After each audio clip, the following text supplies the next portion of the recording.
మీరు పార్ట్ టైమే అన్నారు. ఇప్పుడు దీని మీద టైం స్పెండ్ చేయాలి అని అంటే, ఏ పార్ట్ టైం వాటి మీద పెడితే నేను ఇటువైపు జాబ్ క్రాక్ చేయడానికి 100% ఆ టైం ఇటువైపు కూడా ఇవ్వగలుగుతాను.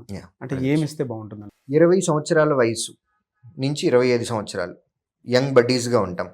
ఆ టైంలో మనకి ఫుల్ ఎనర్జీ ఉంటుంది, టైం ఉంటుంది, కానీ డబ్బు ఉండదు. 30స్లోకి వచ్చాము, ఎనర్జీ ఉంది, ఉద్యోగం వస్తుంది, అప్పటికి డబ్బు ఉంది, కానీ టైం ఉండదు. 50స్లోకి వచ్చాము, టైం ఉంటుంది, డబ్బు ఉంటుంది, కానీ ఎనర్జీ ఉండదు. సో ఇది లైఫ్ సైకిల్ అండి. ప్రతి మనిషికి అన్నీ ఉంటాయి అనేది కరెక్ట్ కాదు. ప్రతి మనిషికి కొన్ని కొన్ని లోపాలు ఉంటాయి. ఇప్పుడు మీరు అడిగినటువంటి క్వశ్చన్కి ఎగ్జాక్ట్ ఆన్సర్ డబ్బు లేదు అని అన్నారు. మీ దగ్గర ఏముంది? ఆన్సర్ కూడా మీరు అడిగిన క్వశ్చన్లోనే ఉంది. మీ దగ్గర టాలెంట్ ఉంది అని అన్నారు. సో ఇప్పుడు మీకున్నటువంటి ఒక ప్లస్, ఒక మైనస్. టాలెంట్ ఉంది, ఎఫిషియన్సీ ఉంది, ఇంట్రెస్ట్ ఉంది, బట్ డబ్బు లేదు అని అంటున్నారు. ఇప్పుడు ఉన్న టైంని మేనేజ్ చేసి మీరు ముందుకు పోతే గనక, కరెక్ట్గా యూటిలైజ్ చేస్తే మీ టైంని బ్యూటిఫుల్ రిజల్ట్ చూడొచ్చు.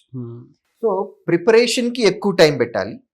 గవర్నమెంట్ జాబ్ కొట్టాలి అని అనుకుంటే కొంత టైం అనేది టెంపరీగా ఏదన్నా ఉద్యోగం చేసుకుంటూ, పార్ట్ టైం జాబ్ చేసుకుంటూ మన సస్టైనబిలిటీ కోసం ఆ అమౌంట్ని సంపాదించుకోవడానికి కొంత టైం స్పెండ్ చేయాలి.